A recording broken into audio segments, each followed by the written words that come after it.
Eagles. You and the Philadelphia Eagles have just won the Super Bowl. What are you going to do next? I'm going to Disney World. Hey, Mr. and Mrs. American Worker, you've just retired with a nice savings. So what are you going to do now? Hopefully the answer is to reward yourself in some way. And hopefully you have a financial plan that actually allows you to do it.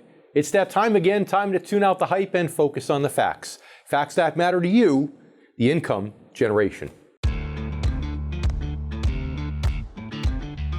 Let's get started. Get ready to separate reality from myth. With us, David Scranton. David Scranton. David Scranton. David Scranton. But David Scranton says, hey, not so fast. How does it affect the markets? How does it affect the economy? Thanks to efficiencies in new technology and a staff of veteran analysts and portfolio managers, Sound Income Strategy strives to set new standards and bring institutional style investing to your portfolio.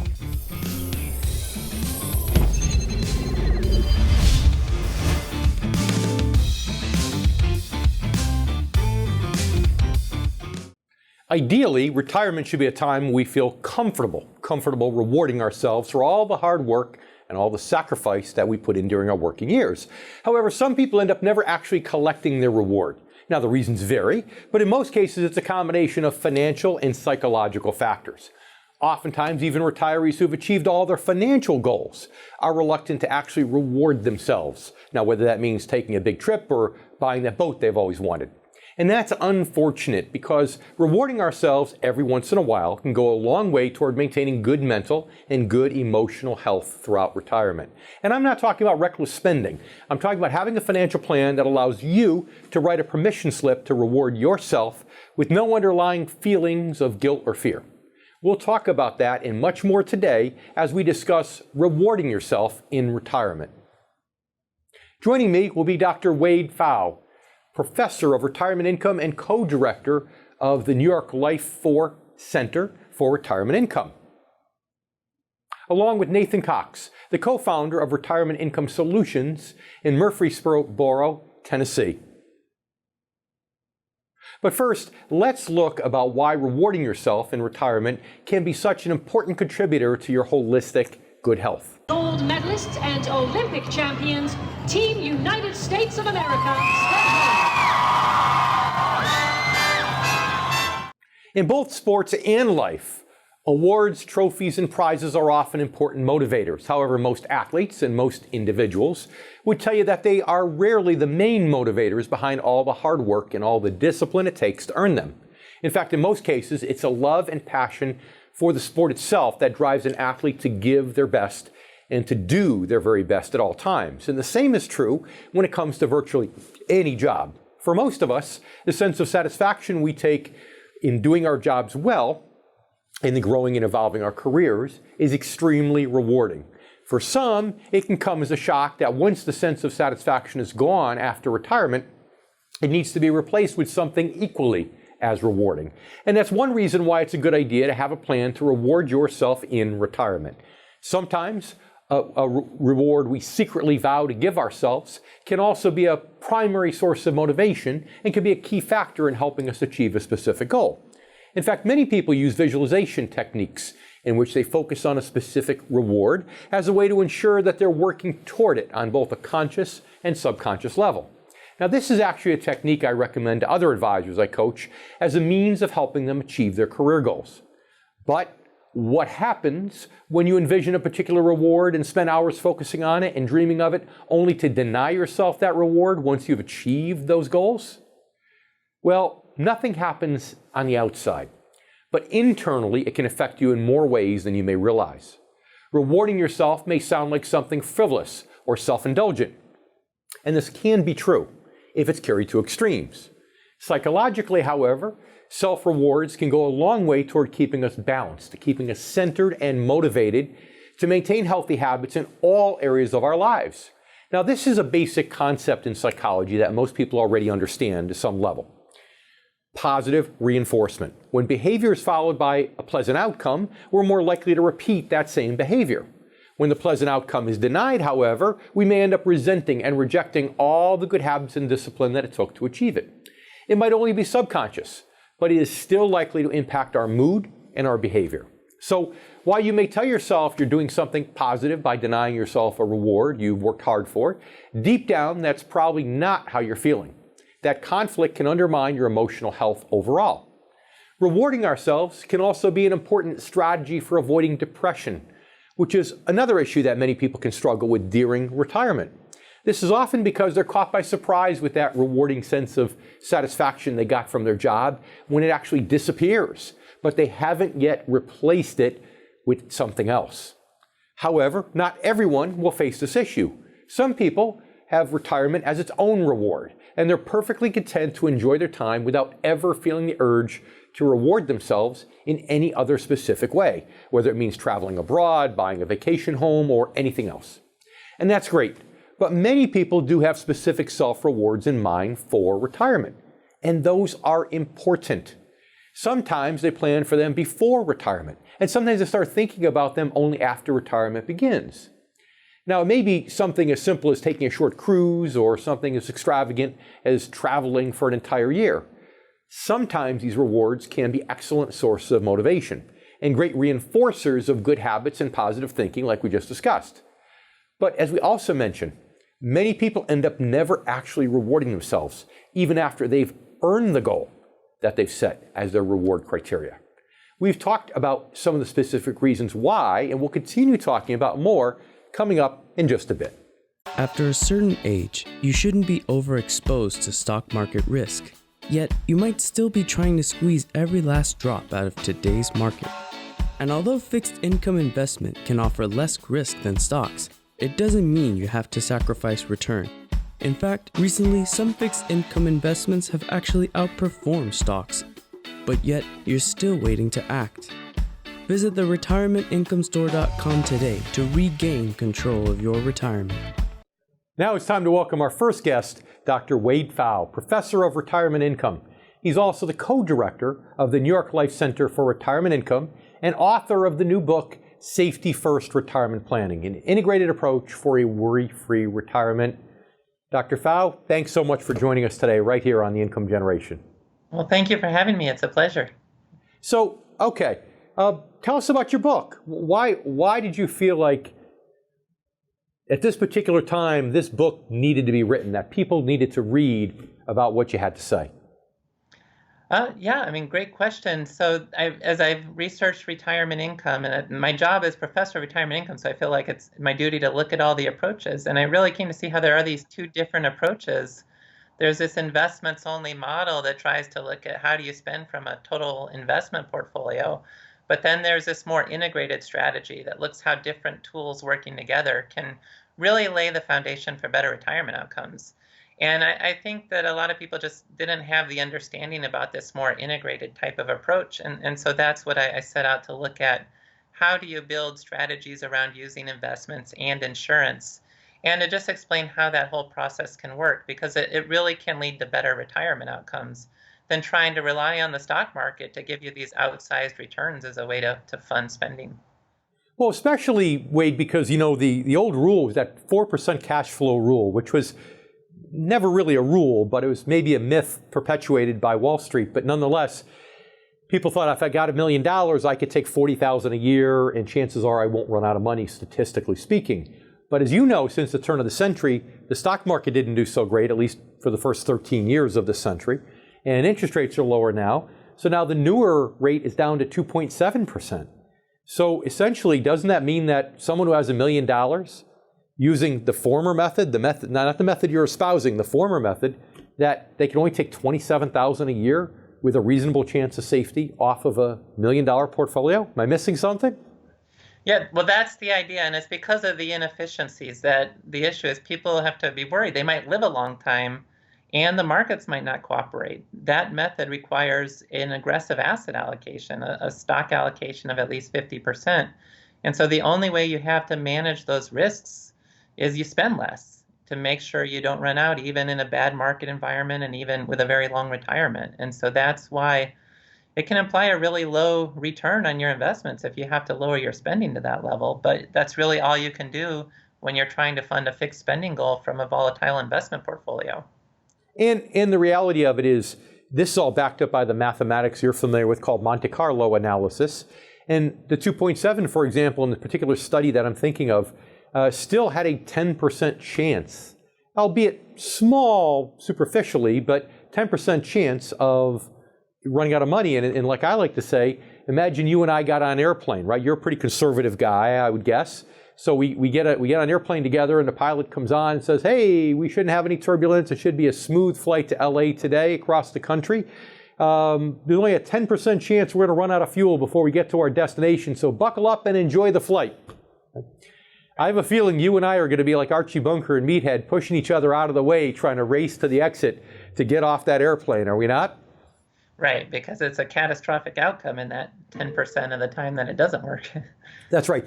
And that's the thing sometimes that people, I think, fail to think about. It's not just the probability, but it's the magnitude of the negative event that could occur should that outcome happen. And that's why you might get people who have older cars that have taken the collision insurance off their automobile because, all right, if it's $7,000 and I total it, well, I lose $7,000.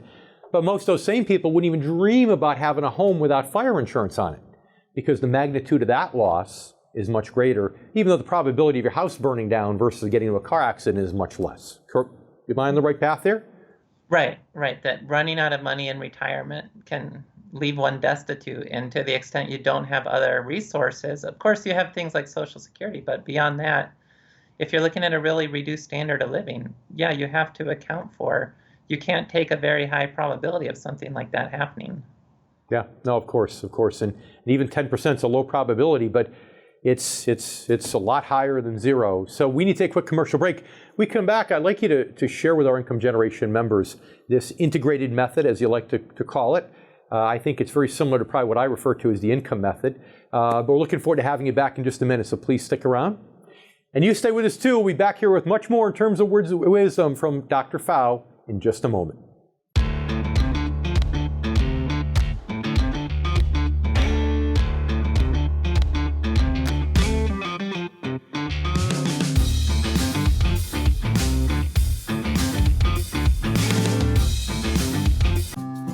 The road to retirement is filled with twists and turns, and life's unexpected detours could easily throw you off course.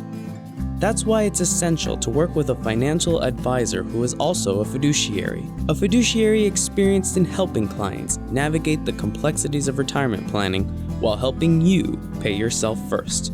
The road to retirement now made simple. To learn more, visit theretirementincomeStore.com. Investing for income? The idea has grown in popularity over the last several years due to today's volatile stock market. But if you're at or near retirement age, it's no longer just how much you've saved, it's about maximizing and protecting your life savings while minimizing your risk from market ups and downs. David J. Scranton's new book, The Retirement Income Story, is here to help baby boomers face the challenges of investing in this age of economic uncertainty. Visit theretirementincomestory.com to learn more. For behind-the-scenes photos, retirement planning tips, and upcoming giveaways, follow the Income Generation Show on Facebook. And don't forget to subscribe to our YouTube channel to watch video clips, guest interviews, and to catch up on past episodes.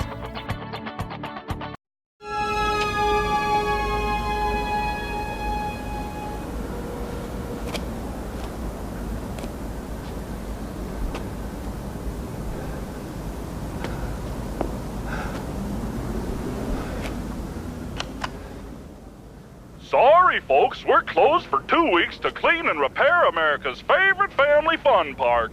Sorry.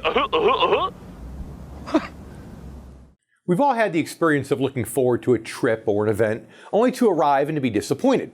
Sometimes that's just life. Unfortunately, some people end up having the same reaction to retirement. They look forward to it throughout their working years as a time of relaxation, a time of enjoyment, only to find themselves restless, unfulfilled, or worried. They suddenly find themselves wondering if they've adequately prepared, both mentally and financially, for all of retirement's unique challenges. So in a nutshell, this is often the main reason why people resist rewarding themselves in retirement, even when they've identified a reward and they've earned it by meeting some specific goals. They only realize after retirement just how much the game has actually changed. If they haven't made a proactive mental shift to prepare for that change, very often a different sort of mental shift occurs reactively, a shift toward fear and toward uncertainty. So what are some of the specific ways the game changes to prompt this fear and uncertainty? Well, there are several, but one of the biggest relates to healthcare. You know, it's a simple fact of life that the older you get, the greater your odds of incurring a major medical expense. Even without a major expense, your day-to-day healthcare costs are also likely to increase significantly as you get older. Most of us already know this at some level, but if you haven't worked with a specific advisor specializing in working with retirees to create a strategy for retirement healthcare, you may find yourself suddenly worrying about these things a lot once you retire. And that's especially true if you should happen to suffer a major medical event early on in retirement. Even if you fully recover physically, your sense of financial security may never recover. You might start thinking about the eventual need for long-term care, or you or your spouse might wonder if you have enough money to afford in-home health care, for example, or whether you'll be forced into a nursing home because you can't. It's a valid concern when you realize, as I pointed out many times on the show, that medical and healthcare costs increase at a much faster and steeper rate of inflation than the general rate, essentially doubling every 12 years or so. Once you start thinking about that, you might also start thinking and worrying about inflation in general. And of course, that's also understandable, since even at a moderate rate, inflation means you may need 3 times as much income on your last day of retirement as you needed on your first. So here's the point. When these realizations set in after retirement starts, and without having made a proactive mental and strategic shift to deal with them, it's easy to understand why the idea of rewarding yourself might suddenly seem risky or even foolish. Why? Because most retirees have not made the shift away from financial strategies geared toward growth or capital appreciation, toward those geared toward portfolio protection and retirement income. In fact, the process of making that shift involves working with a financial advisor who specializes in making sure that you do fully prepare, both mentally and strategically, for issues like inflation, healthcare inflation, and every other challenge that's unique to retirement. Now, there are several reasons why people fail to make this shift, but the one that I think is the primary one is that many financial advisors, as well as much of the financial media, continue to focus largely on growth-based investing. Most Americans use those types of strategies throughout their working years while they're in the growth and accumulation phases of retirement planning. So they get accustomed to these and don't understand why making the shift is so vital. However, when it comes to rewarding yourself in retirement, the reason the shift is indeed vital is because it gives you the assurance of knowing that your retirement income is not a limited commodity, but instead a renewable resource, which we'll talk about more coming up in just a bit.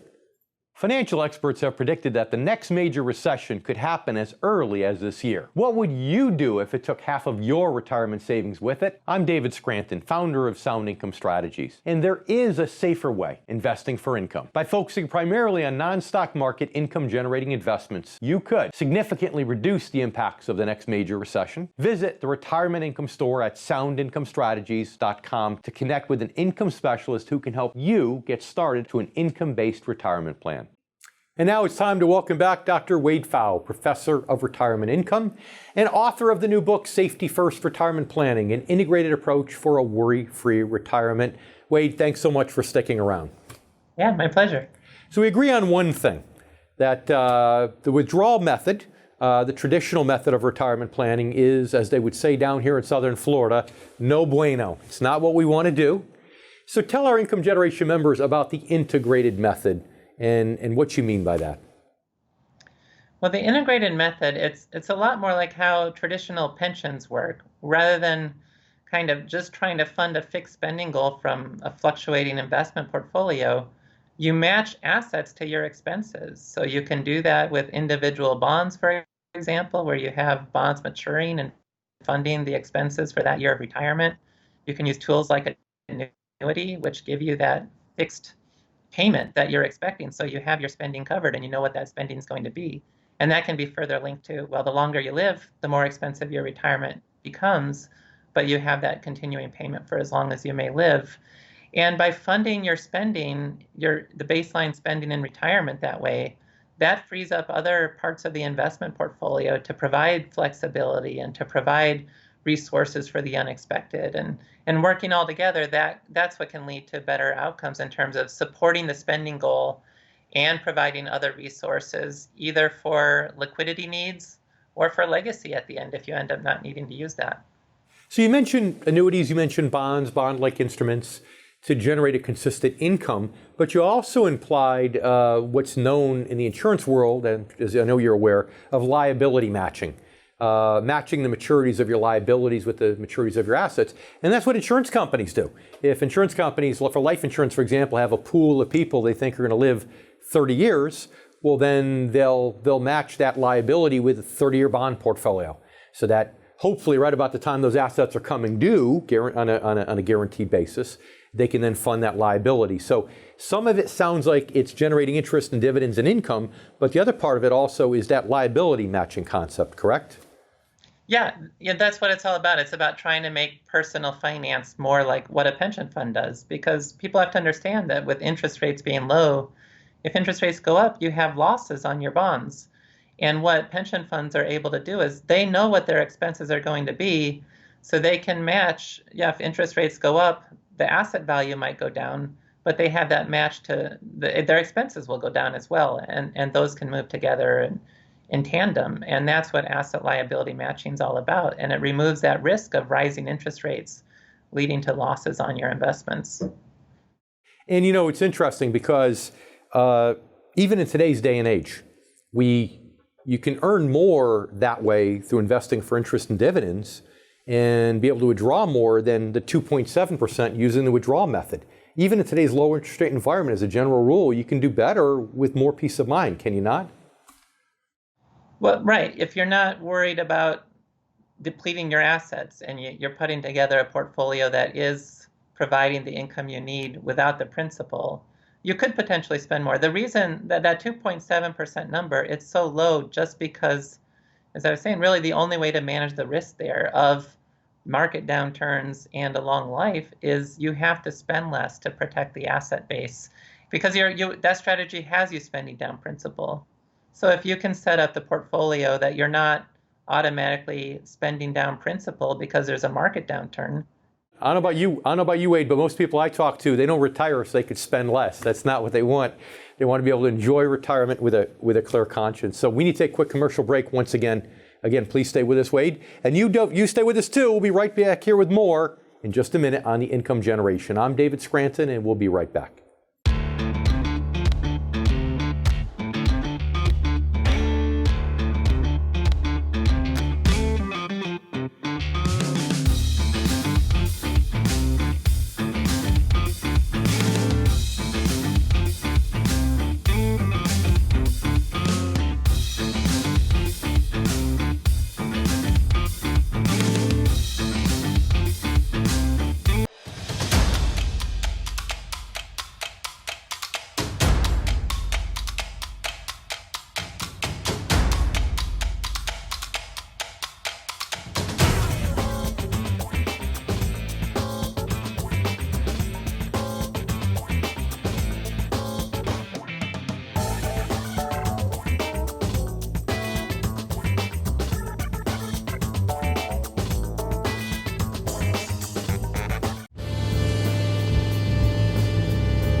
Do you have a dream car in mind?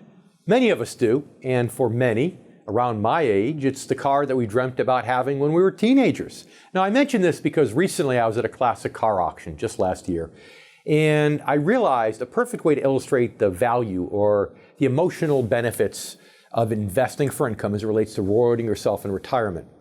See, at the auction, I saw several vintage models from the 60s and 70s that are being sold for somewhere between, let's say, $40,000 and $70,000. And they were in really good condition. And it occurred to me that these were some of the same models that people my age and older had dreamt about owning when we were kids. So then I asked myself, how many of these same people would feel comfortable spending that much money on their dream car now, even if they had a sizable portfolio, and even if they had vowed to reward themselves with their dream car once they retired? Well, the answer I realized was probably not many. And the reason was that most of them were probably still invested in traditional growth-based financial strategies that simply didn't allow them to see their retirement income as a renewable resource. Put yourself in the place of one of these men or women and think about it. If you had $500,000 in a mutual fund and it went up, you might feel good. But would you be likely to sell shares from the fund to make a purchase like a restored 1972 Mustang convertible? Probably not, because you'd realize that right after you did, the market might drop. And the market might never, or take a long time to get back to that level, essentially to recover or make up for that expenditure. You realize that your mutual fund is not a renewable resource. Now, by contrast, think about that same $500,000 invested in bonds and bond-like instruments, reliably generating $25,000 in interest and dividend income per year. This year, next year, and every year for the life of the bond as long as the company stays solvent. In just 2 years, this investment could have generated enough income for you to buy your dream car in cash without touching a dime of principal, leaving all that principal intact in case you need it down the road for an inflation hedge in your later years or for full-time home health care expenses. In other words, investing with a renewable resource, investing for income, is like giving yourself a permission slip to spend the money. Why? Because you know that with this strategy, this renewable resource will come in year after year after year, just like wind or solar power. For your significant other, you might give them the same kind of permission to reward themselves with a new kitchen that they've been dreaming of, or that big trip that they've been wanting to take with the grandchildren. Here's the point. By making income a renewable resource, income-based strategies can give you permission to do what you want to do financially, not just what you think you need to do. That includes rewarding yourself, which, as we've discussed today, can be a key part of enjoying a happy, healthy retirement. And just as important, investing for income can also give you a better way to enjoy your money with a clear conscience and with peace of mind. That's based upon the psychological reality that most people won't change their goals or plans when faced with great financial rules and let's say, a huge gain in the stock market. But they will change those goals when faced with bad news and a significant loss. So for example, let's say that $500,000 mutual fund increases to $750,000. You probably wouldn't change your life or change your goals all that much because it's a paper gain and you know it could go away. But on the other hand, if that account drops from $500,000 to $250,000, that might prompt you to curb your spending. It might prompt you to cancel taking an expensive trip or making a major purchase, even if you're living off pensions and Social Security and you really don't need that income. Psychologically, because you feel poorer, it might cause you to change those goals. And that's true, again, even if the trip was set aside through other sources, because psychologically, the loss would make you much more cautious, while the gain would probably just keep you where you are.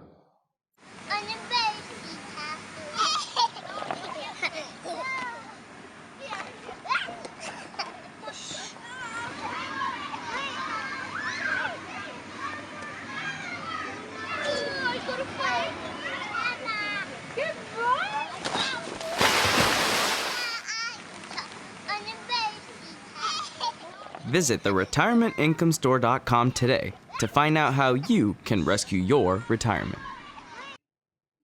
Now it's time to welcome back Dr. Wade Pfau, Professor of Retirement Income and author of the new book, Safety First Retirement Planning, an integrated approach for a worry-free retirement. Thanks for sticking around once again. Thank you. So I guess it's as simple as this, right? We all know insurance companies know how to make money. And pension plans, good, solid run pension plans, know how to make money. So I guess if investing for income, interest and dividends, and if liability matching is good enough for them, it should be good enough for us, correct? Right. And they can do that. They're able to pool this risk. And so being able to benefit from those aspects can really help our financial planning as well. So why do you think it is then that so many advisors out there don't understand this?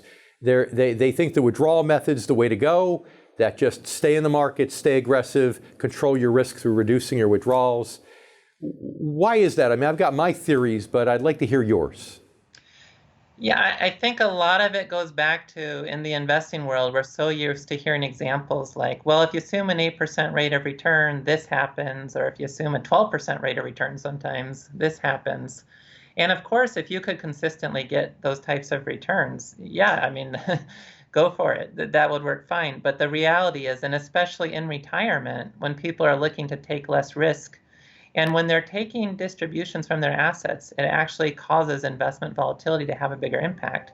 that you can't assume those types of rates of return. And when you start looking at more realistic style returns of what you need to do to have a high chance of not running out of money, that whole aggressive investment asset allocation type of approach starts to fall apart. And that's what leads to such low spending numbers as being feasible. And I know you're not a professor of psychology, but I believe it's because in the 1990s, you could get away with that. You could get away with investing aggressively in the market, take a higher withdrawal rate, and everything was fine. But it doesn't mean it's a sound strategy. It means that you were just plain lucky. But unfortunately, sometimes it's the earliest experiences in life that shape our paradigms. So I think right now, you and I are looking at a generation, I look at a generation of investors. You're helping teach and educate a generation of advisors that maybe their earliest experiences are misguided. Maybe it gave them wrong information. So with that in mind, what are the best words of wisdom that you can give for our income generation members as to how to live a comfortable, rewarding retirement with peace of mind and how to avoid some of these pitfalls? Well, yeah, you want to be able to rest easily at night and not have the stress. And so if you're somebody who does worry about the stock market, there are other approaches, and the investing world would tell you, well, don't do anything that's less aggressive because you give up this opportunity for outsized stock market returns.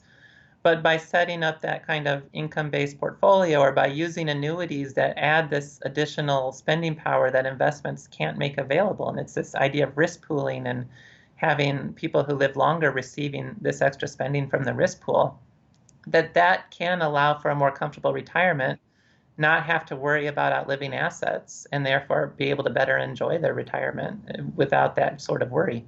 Annuities are such a controversial thing. We only have 20 seconds left. What do our viewers need to know about the cliff notes of annuities? There's many different types of annuities, and sometimes they get used for different purposes like tax deferral and so forth. But if you're looking at supporting a retirement spending goal, it's really tough to beat something that provides that protected lifetime income, whether it's a simple income annuity or whether it's one of the guaranteed living withdrawal benefits on a deferred annuity. That's a more efficient way to get this power of risk pooling to support a retirement spending goal with less assets. Yeah, to put it simply, it's really the only tool that does actually literally guarantee and ensure a lifetime income stream. So Dr. Pfau, thanks so much for being part of the show. Hope to have you back. Thank you. It's been a pleasure. And you stay with us too. We'll be right back here with more coming up in a minute, right here on The Income Generation. I'm David Scranton, and we'll be right back.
So Dave, you might be asking, what if I'm already confident that I'll feel comfortable rewarding myself in retirement when the time comes with my current financial strategy? What if I'm sure I don't need more income? This question comes up a lot. And there are some instances in which I will help a couple assess their goals and their income needs, and it does appear on the surface that they'll be able to meet those needs without making the strategic shift from growth to income. I stress appear because there are no guarantees when it comes to investing, and circumstances can change dramatically, especially in today's uncertain markets. In fact, that's usually the first point I make in responding to their question, that investing for income isn't just about protection, it's about overprotection. It's about having that extra layer of security against kinds of major market drops that have devastated investors twice so far since the turn of the century. It's also about protecting against the risk of cannibalizing your portfolio when it comes time to take things such as required minimum distributions or to pay unexpected major medical expenses. That extra layer of security exists with the income model. Why? Because it shifts the focus of your total investment return from growth, which is capital appreciation, to income, which is that renewable source, interest and dividends. Now, while capital appreciation depends upon market growth, which sometimes can turn into shrinkage, the income portion of your return with the right strategies is achievable at the same competitive rates, oftentimes regardless of stock market conditions. In other words, overprotection is possible without sacrificing return in many cases. Investing for income is simply an alternative way to get a competitive return, but a return in the form of income, interest and dividends, with far less risk. That's income you can use to meet your goals and to reward yourself with a clear conscience here and there as needed.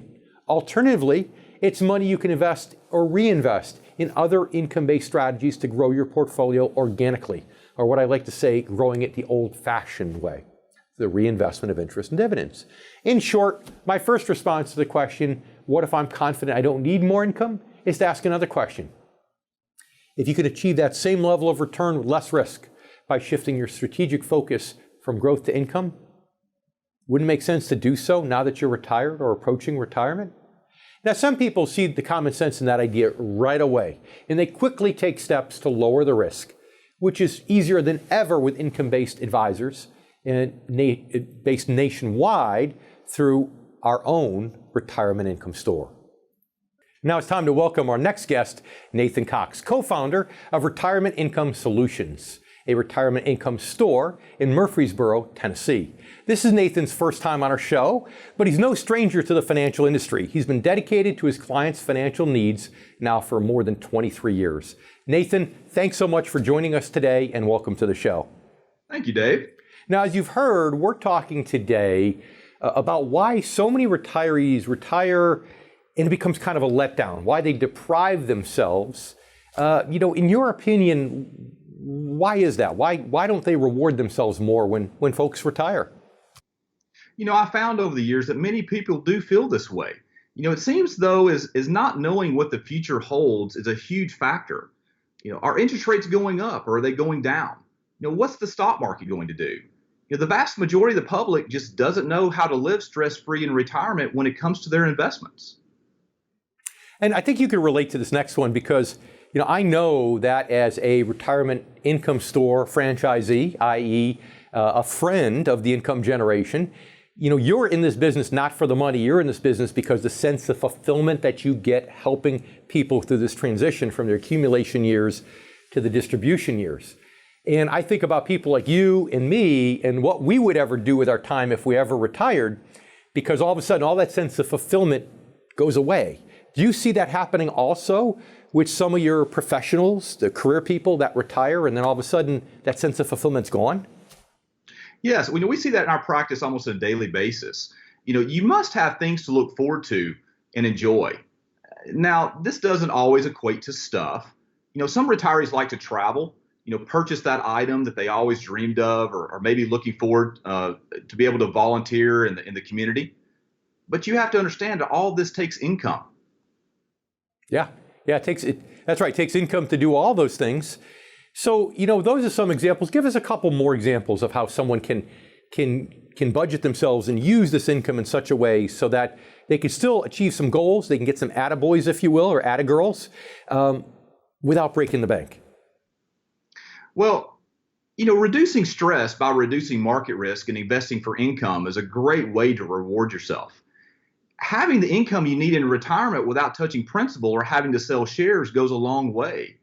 Because once again, retirement is all about income. Well, and I guess the reality is, when you're working, at some point in a lot of people's lives, they made the mistake of racking up the credit cards. They only do that once and once only. They pay them off and then they're done. So they get used to living off their income. So the beauty about investing for income when you're retired is if you know how much income you have, you know how much you can spend and stay within your limits. Stay with us, please, Nathan. We need to take a quick break. You stay with us, too. We'll be right back here with more words of wisdom from our good friend Nathan Cox in just a minute, right here on The Income Generation.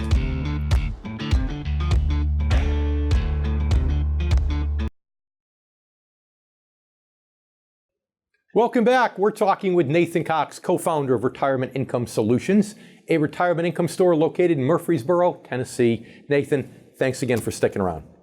Thank you. Okay, so, Investing for income is something that you and I are both passionate about, and that's why I'm so glad that you are a Retirement Income Store franchisee. But I need to ask you, in your own opinion, how does income give you a permission slip to reward yourself? I just talked about it briefly, but tell us in your own words. Sure. Well, investing for predictable, repeatable income in retirement means that you're not counting on market appreciation or other things you can't control. You don't have to sell shares to generate income. Shares represents principal. So who wants to plan that dream vacation or buy that 1966 Camaro that they've always dreamed about and then turn around and feel guilty because you had to sell depreciated assets to pay for it? Investing for income can make your principal last longer and longer in retirement. It's the renewable resource we just talked about before, agreed completely. But now most people think, well, if I invest for income, I don't have an inflation hedge, or I'm not getting growth on my money in case I need long-term care or full-time home health care. So can you take a minute and just explain how keeping your principal intact essentially can help you with those concerns? Well, reducing risk ahead of retirement is a smart move. By moving your investment philosophy from growth to income, the risks are reduced. You move from speculation on capital principal to predictable and dependable interest and dividends. It's usually smart to do this 5 to 10 years before retirement, or if you're already retired. What you've saved to this point is important, and you don't want to run the risk of losing it when you're so close to winning the game. And inflation, of course, we talked about inflation, or you brought up inflation. Inflation doesn't care if you're retired or not. And we all know that healthcare costs inflate probably more than anything. And you don't want to be spending your principal down in your 60s or 70s, but if you're in your mid-80s, you need full-time home health care, or you need to spend some principal as an inflation hedge, at least you have it intact because you have the renewable resource. So 40 seconds. Can you tell us a tale of either a client that planned their entire lives for retirement, but then got to retirement, were disappointed and bored within a year, they're looking for part-time work to relieve the boredom, or conversely, a client that you thought was a workaholic, but somehow managed to make that cut and live a rewarding retirement? Either side. I had a client who recently came by the office who, had been working and planning and looking forward to retirement for many years, obviously, like most people. And, they came in the office and they've been retired now for about 2 years, but they were coming in because they didn't have a plan. They didn't know what retirement looked like. They had spent their lives with goals and ambitions and things of that nature. And then they got into their retirement life and they didn't have a plan. They didn't know what to do. I appreciate your time so much, Nathan. Unfortunately, we need to leave it there for now. You stay with us. We'll be right back here with more on the Income Generation. I'm David Scranton. Yes, we'll be right back.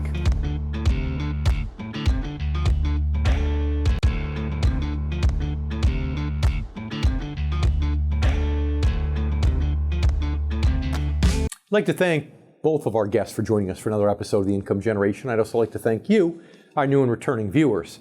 It's that time of year again when many of us will revisit the story of Ebenezer Scrooge. Scrooge was a man reluctant to reward himself and to reward others, not because of fear and worry per se, but because he was a miser, plain and simple.